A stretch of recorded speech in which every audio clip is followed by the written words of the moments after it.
ইসলামের অন্যতম ফরজ বিধান হজ। সেই হজ পালন করতে বিশ্বের নানা প্রান্ত থেকে মক্কায় একত্রিত হয়েছেন লক্ষ লক্ষ মুসলিম। ৮ জিলহজ থেকে হজের কার্যক্রম শুরু হলেও এখনই মক্কায় এসে পৌঁছেছেন প্রায় ১০ লক্ষ মুসলিম।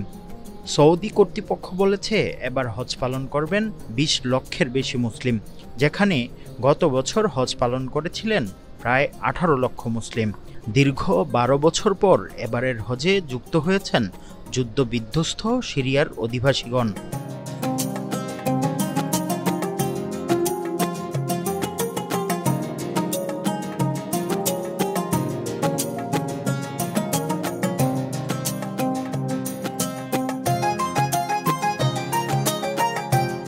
নগদে ৫০০ টাকা বা তার বেশি পেমেন্টে পেতে পারেন ঢাকায় জমিসহ ২০ কোটি টাকার পুরস্কার।